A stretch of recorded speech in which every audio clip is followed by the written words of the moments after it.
कहानी है रामपुर गांव की, जहां के मर्द महिलाओं को हमेशा नीचा दिखाने की कोशिश में रहते। अरे अभी तक खाना नहीं आया, क्या मुझे एक और शादी करने की जरूरत है? नहीं जी नहीं, ऐसा मत करना, वरना मैं कहाँ जाऊंगी। खाना लेकर मैं अभी आई जी। गांव की पंचायत में भी फैसले हमेशा औरतों के खिलाफ ही रहते। मैं जो फैसला सुनाता हूँ वो भगवान की आज्ञा होती है। इस लड़के ने अपने मन से शादी करके अच्छा नहीं किया। लड़के को घर भेज दो और इसकी शादी इसकी जाति की किसी लड़के से करवा दो, लेकिन ये लड़की, इसे तो गांव के बाहर निकाल दो। नहीं नहीं जमींदार साहब, ये क्या बोल रहे हैं? ऐसा नहीं हो सकता। मेरी बेटी मासूम है, इसे अच्छे बुरे की समझ नहीं है। अरे कहाँ जाएगी ये बेचारी? कहाँ जाएगी? इतनी चिंता है तो पूरे परिवार का गांव निकाला कर देते हैं। बेचारे पूरे बसे बसाए परिवार को गांव छोड़ना पड़ता है। चाहे जो हो, अगर बेटियों को कंट्रोल नहीं कर सकते तो गांव में रहने का कोई मतलब नहीं है। यहाँ औरतों को दब कर रहना होगा। कोई भी अपने हिसाब से कुछ नहीं कर सकता, सब ईश्वर की मर्जी से ही होगा। तभी गांव का एक आदमी दौड़ा दौड़ा आता है। सरपंच साहब, जमींदार साहब, वो कालिया है ना, उसकी बेटी पढ़ने के लिए शहर जा रही है। अच्छा, ये कब हो गया? और कालिया की हिम्मत कैसे हो गई ऐसा करने की? लेकर आओ उसे और उसकी बेटी को। बस फिर क्या था, हाजिर हो जाते हैं कालिया और उसकी बेटी सरपंच के सामने। अरे कालिया, ये क्या सुनने में आ रहा है? बेटी को इंजीनियर बना रहा है तू? और ये बता, गांव में तो स्कूल नहीं है, फिर कहाँ से इतनी क्लास पास कर गई तेरी बेटी? राधा, जो कि कालिया की बेटी है, उसे लगता है कि सरपंच उसकी तारीफ कर रहे हैं। सरपंच जी, मैंने ऑनलाइन पढ़ाई की है, डिस्टेंस लर्निंग से। सभी में मैंने अच्छे नंबर पाए हैं, जिसे देखते हुए शहर की इंजीनियरिंग कॉलेज में मुझे स्कॉलरशिप मिली है। वाह जी वाह, क्या होती है ये? पहले तो ये बताओ, फिर आगे की बात करते हैं। पूरा गांव राधा की बात सुन रहा था और राधा बोलती जा रही थी। तो ऐसे मैं फ्री में एक अच्छी शिक्षा लेकर गांव में जो कुछ परेशानियां हैं, जैसे बिजली, पानी और इंटरनेट जैसी समस्याओं के लिए काम करूंगी। मैं गांव को शहर से जोड़ने के लिए पुल का निर्माण करवाने का प्रस्ताव रखूंगी। मुझे पूरी उम्मीद है कि जल्द ही हमारा गांव भी तरक्की की राह पर चल पड़ेगा। राधा की बात सुनकर सारे गांव वाले ताली बजाने लगते हैं। सरपंच को समझ नहीं आता कि वो क्या करे।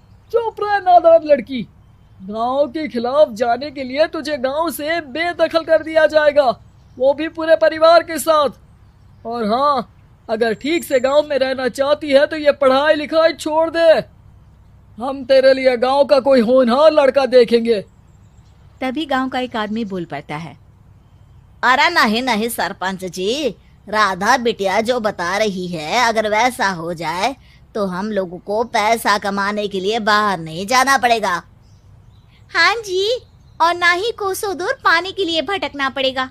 हमारे बच्चे भी अच्छी पढ़ाई कर सकेंगे और आगे बढ़ेंगे, ना कि हमारी तरह खेती करते बैठेंगे। क्यों गांव वालों, राधा बिटिया का साथ देना चाहिए ना। सरपंच देखता है कि गांव राधा के साथ है तो वो चुप हो जाता है। वो घर आकर अपने सलाहकार से बात करता है, जो बहुत ही चालाक किस्म का इंसान होता है। अरे सरपंच साहब, आपको बहुत ही होशियारी से काम लेना पड़ेगा। एक बार गांव तरक्की कर गया, यहाँ के बालक पढ़ लिए तो कोई ना पूछेगा आपको। और फिर ये जो बेटा और बेटी है ना आपके, इनको भी आम लोगों की तरह ही जीवन जीना होगा। हाँ, लेकिन करे तो क्या करे? वो ना आप मुझ पर छोड़ दीजिए, बस मैं जैसा बोलूं करते जाइए।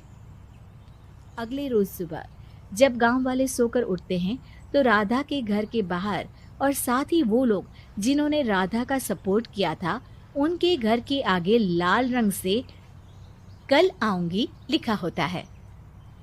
कल आऊंगी, यह क्या होता है? अरे यह तो खून से लिखा है, लगता है कोई भूत प्रेत या चुड़ैल का साया है। चलो सरपंच जी के पास चलते हैं। सभी सरपंच के पास जाकर उसे सारी बात बताते हैं। अरे ये तो बड़ी मुश्किल की बात है। चलो मैं एक बाबा को जानता हूँ, उन्हें बुला लेता हूँ। सरपंच बाबा को लेकर गांव के घर के बाहर जाता है।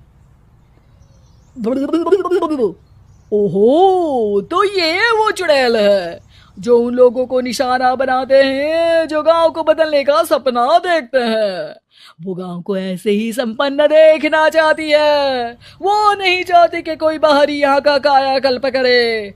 क्या तुम लोगों में से किसी ने गांव को बदलने की सोच रखी है? तभी राधा की माँ रोते रोते आती है। मेरी राधा घर से गायब हो गई है। अरे कोई तो बचाओ, मेरी बच्ची कहाँ गई?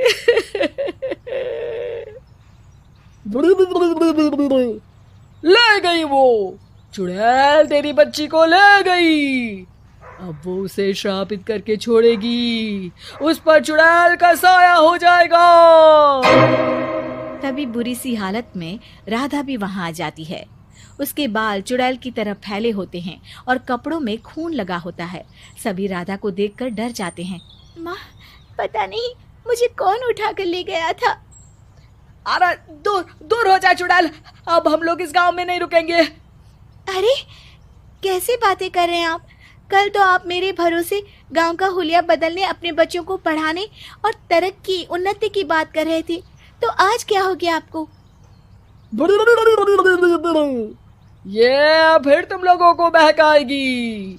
ये चुड़ैल गांव में आ चुकी है, ऐसे ही ये तुम्हारे घर के बच्चों को भी ले जाएगी। गांव वाले राधा को गांव से बाहर निकाल देते हैं। उसके माँ बाप रोते रहते हैं, लेकिन गांव वाले नहीं मानते। मैं भी अपनी बहन के साथ गांव के बाहर रहूंगा, लेकिन वो पढ़ाई नहीं छोड़ेगी। वहीं सरपंच के घर पर सलाहकार कहता है।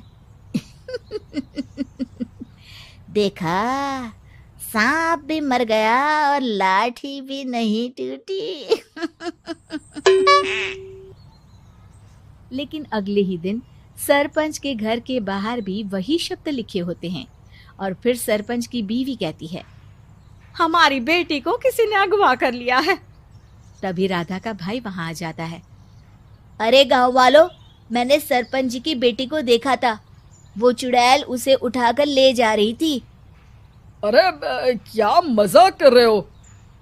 नहीं नहीं सरपंच जी, आप नहीं जानते। वो चुड़ैल अब आपकी बेटी में आ जाएगी, जैसे राधा के अंदर आ गई थी। तभी सरपंच की बेटी वैसी ही हालत में वहां आती है जैसे राधा आई थी। पापा, पता नहीं कैसे मैं गायब हो गई थी। चुड़ैल, इसके अंदर भी चुड़ैल का साया है, मारो इसे। अरे नहीं नहीं, इसे भी राधा के पास गांव के बाहर ही भेज दो।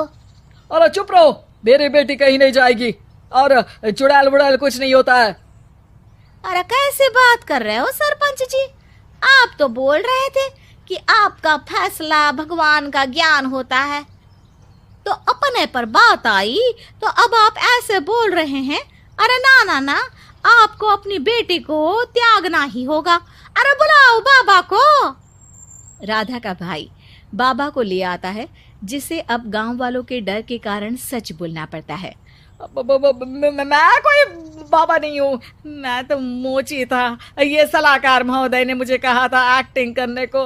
अब वो मुझे पैसे देने वाले हैं। अब मुझे माफ कर दो। गलती हो गई, मुझे माफ कर दो।